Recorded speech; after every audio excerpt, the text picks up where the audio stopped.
Hey everyone, it's Dan Gingiss, and welcome back to the Experience Maker, episode 4. I'm so glad to have you join me again this week. Very, very excited to bring on yet another guest who has become an experience maker in their business.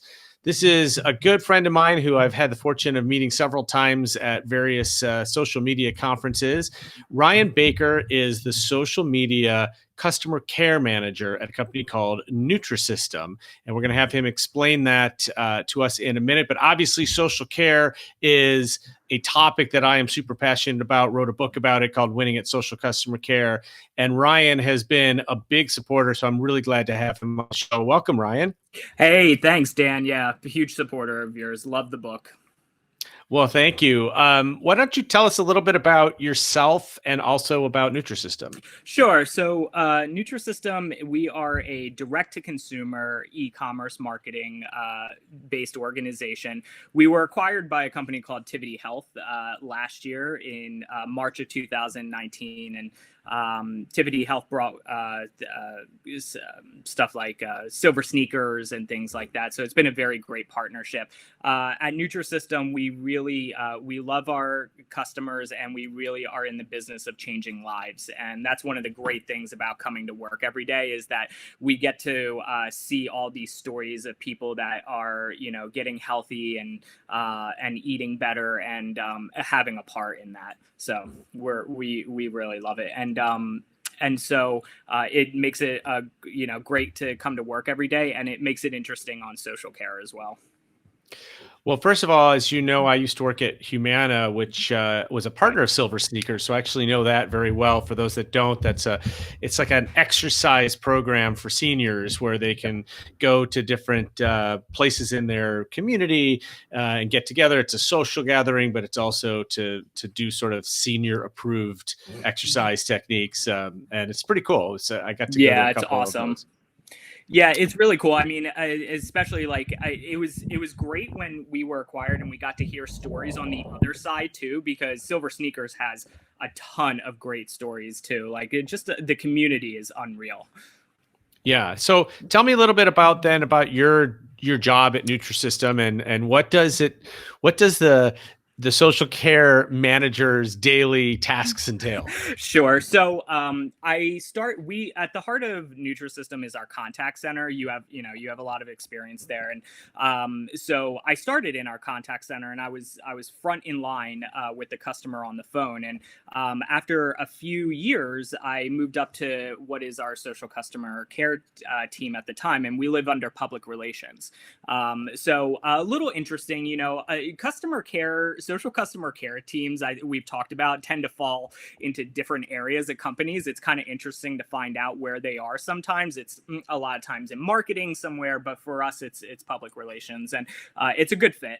And so for me, like every day I'll get in. We have a social media management solution that we use. A lot of companies do too. And we'll get in, we'll check out what's going on, see what the content is for the day. We'll check to see if there's anything we need to address right away. And we have a team in the contact center that we partner with PR to help us with moderation. This way, we can have somebody in there all the time, always looking around, always getting to customers, and that helps us to stay under that 1 hour 1 hour threshold to try to get to customers. And we do a very good job at that. And in our industry, I would say that within an hour is very good. I know other industries it has to be quicker, but for us, we do a great job getting there. So but we like to subscribe to the idea of trying to get to everybody as much as possible, good and bad. We don't want to forget about all of our advocates. And so we're at it pretty much all day and all night, just trying to make sure we get to our customers, support them, because again, weight loss is it's something that requires a lot of support, and we like to give that support, whether it's on the phone or through social care. It doesn't matter. All right. Well, I'm out because Ryan already has the social care thing nailed. You covered about 7 things that I wanted to talk about in the interview. Let me see if I can remember some of them. But first of all, I think where the social care team is located is very important. And you're right. I think often it's either in the customer service area Right. or in the marketing area. PR is a little bit rare. But as I said in my book, it's really important that social care agents be taught principles of public relations because they are speaking on behalf of the company out in public, which is, Right. basically what a spokesperson does. It's just in a different format. And so I think it's really, I could see that working very well. Yep.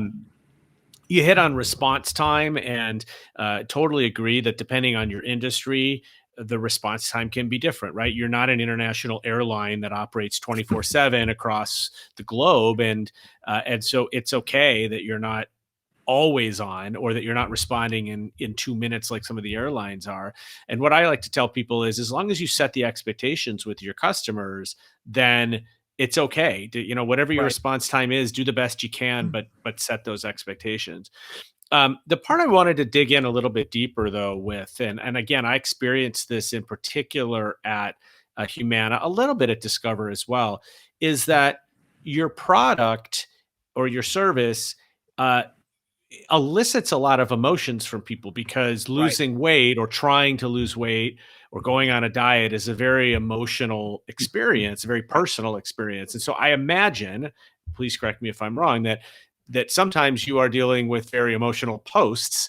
And how do you react to those, and how do you train your staff to be? I mean, maybe you've got a staff person who's built like a stick and doesn't know, has never been on a diet in his or her life, and so can't relate. How do you teach them that?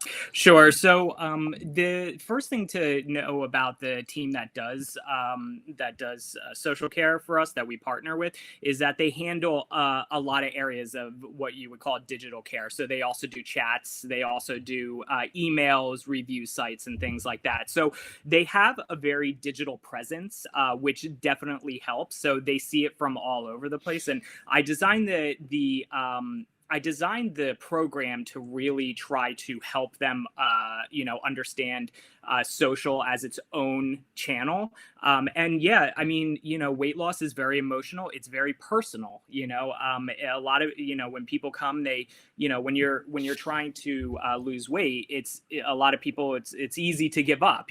So you have to really nurture the individuals that are coming asking for help. One of the things that we love to do is to try to not deflect questions or concerns back to like maybe our contact center, be the first channel resolution, because a lot of times when you go to direct people to other channels, it makes the experience a little bit worse. And in particular, when you're dealing with somebody who might be a little bit more emotional with their weight loss, that could be a big difference. So we really try to answer the questions, right there, and give them all the details as possible, even if it requires a long response. I feel like sometimes on social, a lot of people or a lot of companies do like more is less, and I think that that's a good strategy sometimes. But in this type of industry, sometimes we have to really spend a lot of time back and forth with our customers on social. It's almost like email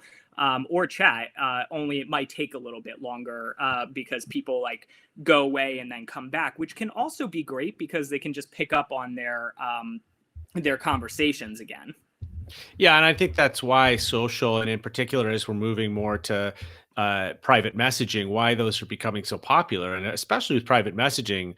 companies love it because the discussion's not out in public, but customers love it because it's like texting. It's like texting your friend, right? You Yep. you text and you don't necessarily have to sit and wait for a response. You can come back later. And the best part is that the whole history of the conversation is there. So once you've given an account number, you don't have to do it over and over Yep. again. And I think that's great. You mentioned trying to make social the channel of first resort. I always joke with people, imagine if we called a call center and they answered the phone and they said, well, actually, we'd really prefer that you tweet. Right. Right. I mean, it's like that's how ludicrous it is, I but it's know. basically backwards. Is that people tweet at us and then and some companies say, well, we'd like you to email or we'd like you to call us. And it's like, no, I chose Twitter for a reason, or I chose Facebook for a reason, and you should be there for me. So I think Right. that's great.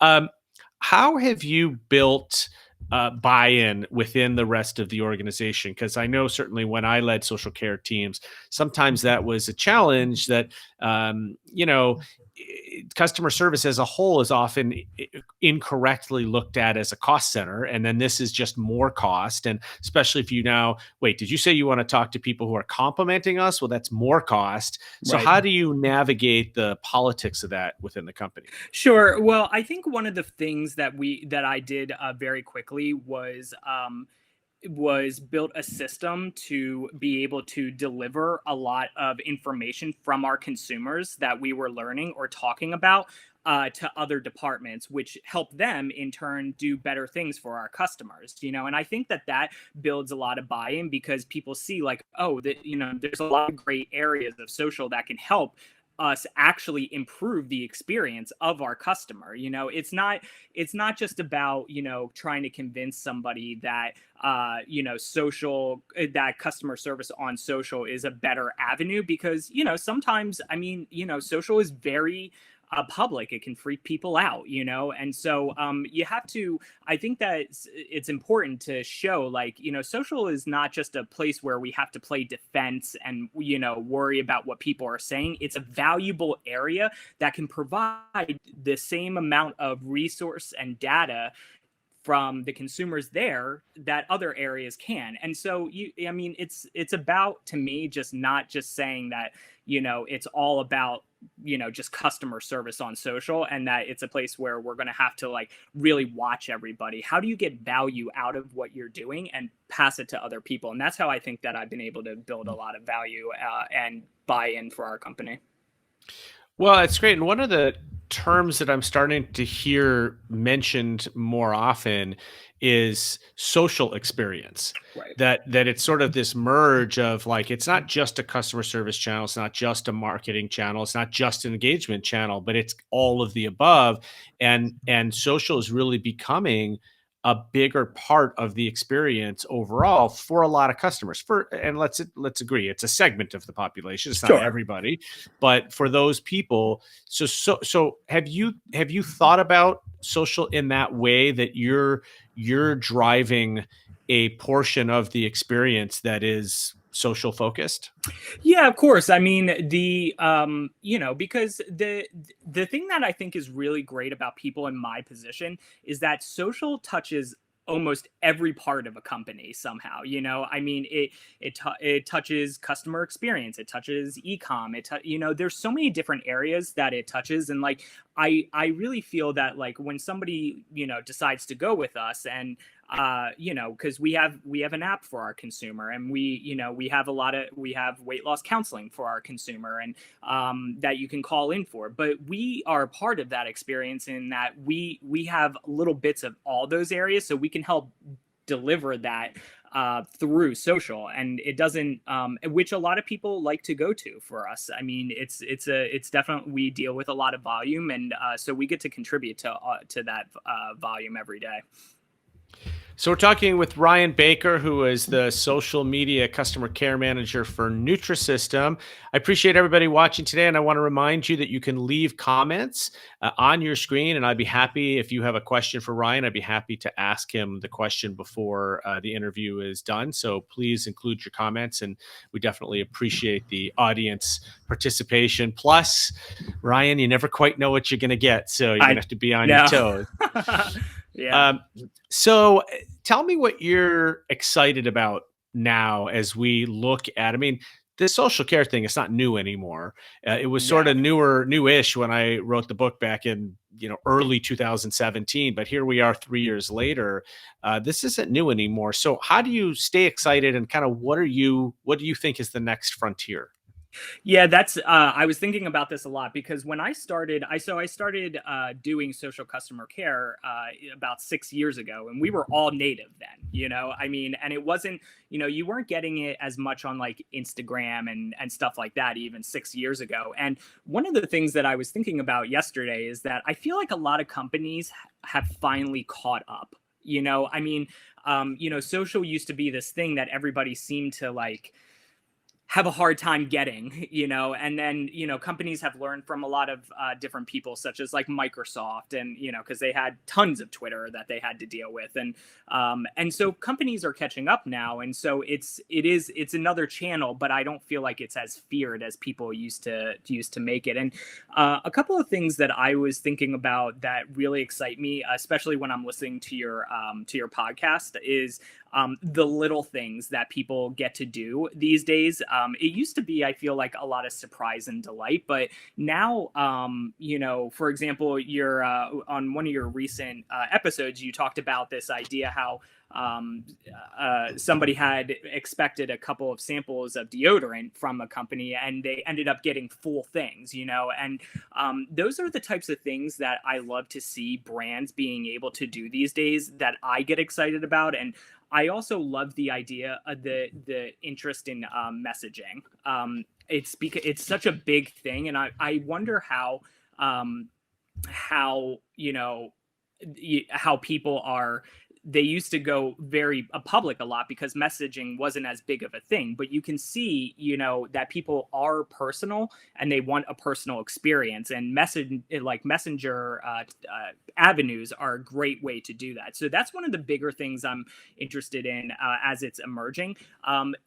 In another respect, I think that bots are coming a big thing in private messaging as well. And I am a bit of a bot skeptic, but I think that there is definitely a lot of potential there, depending on the brand that you work for. All right, a lot to unpack there. First of all, I want to thank you for the call out on the experience of this show, which is my podcast. And you can catch that every week on iTunes or Stitcher or wherever you listen to podcasts, including our friend Alexa. And if I say her name, she's behind me, she's going to answer. So I have to spell her out. But or you can go to experiencethisshow.com.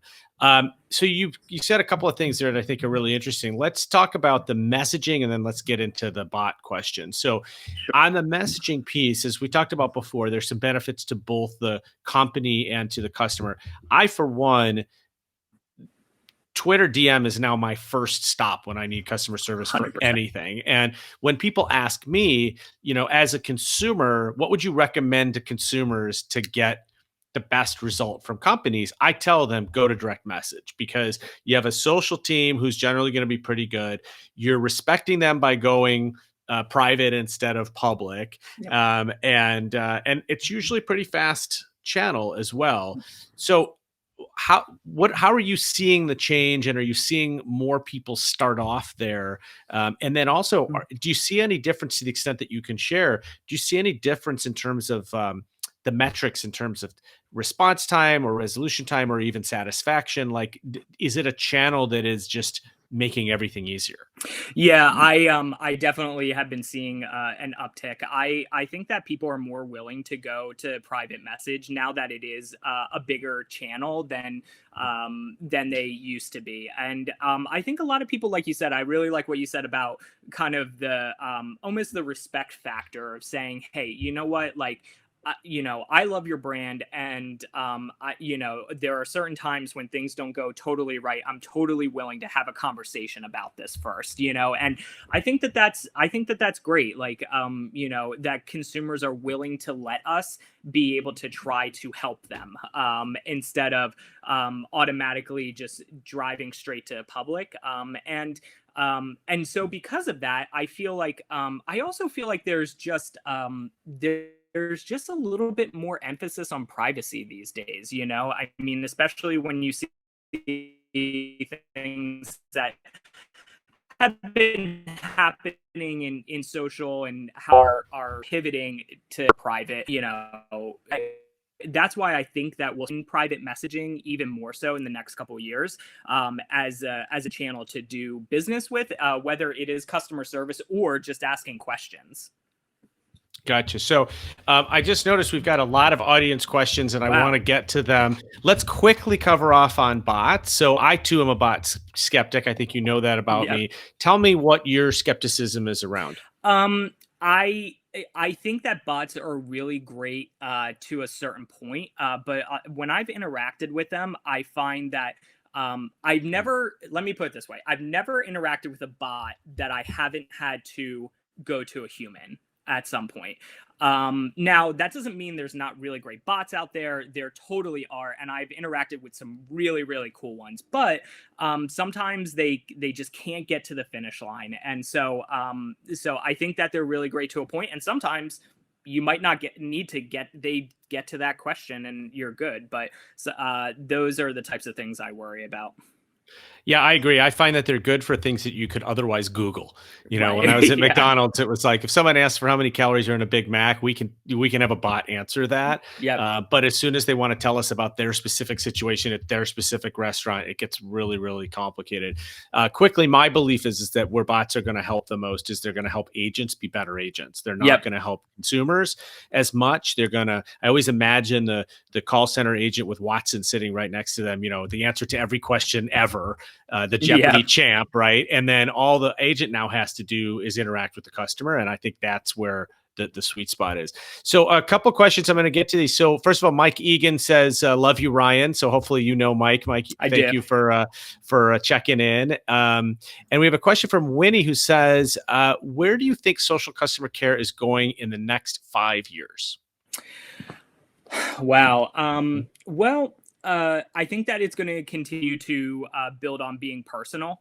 There's so much with personalization these days, and so I think that social customer care it has to figure out how you continue to push that note. Using the resources that you have in your tools to make sure that you're seeing, like, if a customer is coming back to you even after a long period of time, you're not saying, hey, can you welcome to our brand. It's more like, hey, we haven't heard from you in a long time, how you doing, how are things been, stuff like that. So I think personalization is definitely a big thing. I'm also going to be interested to see how brands are able to deal just with or how brands are going to continue to see social customer care in their organization, because I still think that areas such as like live chat are really big and might be even making a push right now. So are people going to, kind of pull back from social care a little bit more so to dedicate more to that? Or are they going to continue to really put resources in there? And how big are the resources that are going to be into these social care programs? And I'd add also, it might just be that these digital channels get combined because they Sure. require similar skill sets. Live chat versus DMing someone is not that different, right? And so Right. you Right. probably have one training session and what have you.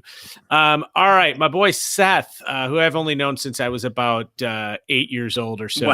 Wow. He says, do you have any websites that you'd recommend sources of info on implementing social care well at my company? And similarly, what companies besides yours are executing really well that we should look to model? Okay, so I think the big brand that everybody talks about in social care, and that I love to just watch, is Zappos. Zappos is just they're incredible. I'm saying this because I'm a fan of them, so I'm just putting that out there. I love Starbucks. I think Starbucks does a great job in social customer care. I love their experience. And in terms of and a lot of airliners, I would say, are almost forced to. So like, but some of the best ones that I like are like Southwest and JetBlue and stuff like that. I would also say that for resources, a lot of times I am just, for me, like what I do is I check a lot of.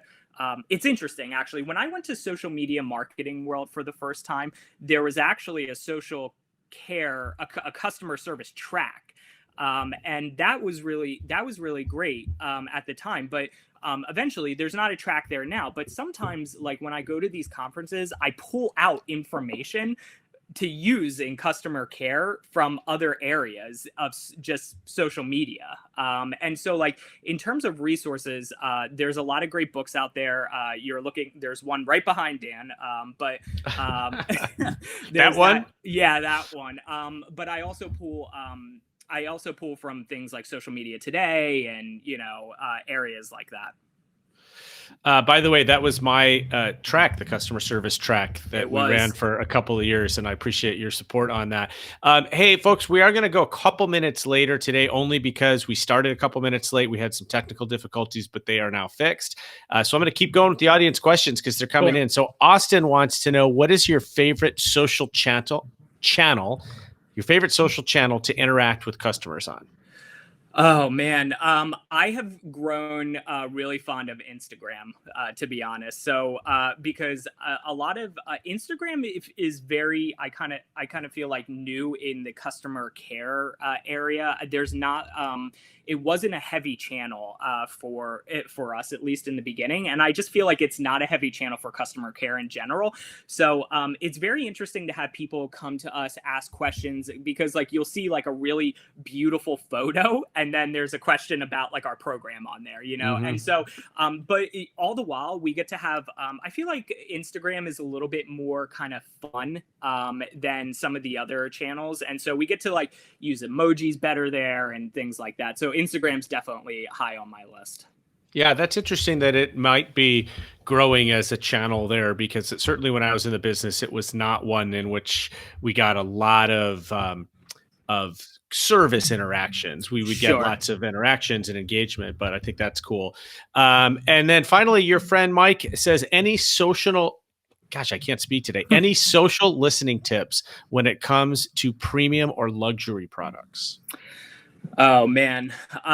Well, I would say that if you're doing social listening, so social listening is one of my favorite things. I also manage our social listening program for the company. And I would say that you doing like, you can set up a lot of social listening queries to hear what people are saying. And one of the things that I always tell individuals that I'm speaking to is don't forget about a channel such as like Reddit and things like that, because a lot of people that I talk to don't use Reddit very often, but it is a slew of information from consumers. I mean, people are talking about stuff all the time, all over there, and it can be very valuable, especially like, and also like blogs and forums are a great source of area to check for information that I think sometimes we forget about. And I think I'd add Facebook groups, communities, LinkedIn groups, depending on your product or service. But there's people everywhere that congregate and want to talk about, with like-minded people. I would imagine even there's got to be tons of weight loss groups out there that 100%. You guys can get involved in. So I think that's very important. Is basically, guys, go where your customers are. Right. Don't tell them to come to you. Go where they are, and you're going to do your best listening, because people are out there talking about more than they probably should. So sure.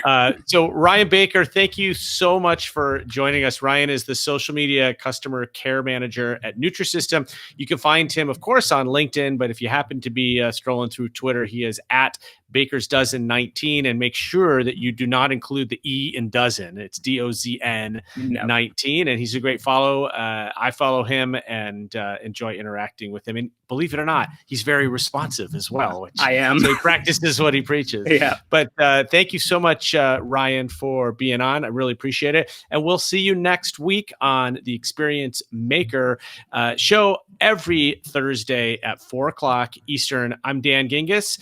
You can find me at dangingiss.com or at dgingiss at Twitter. Thanks for joining us. We'll see you next week. Thanks.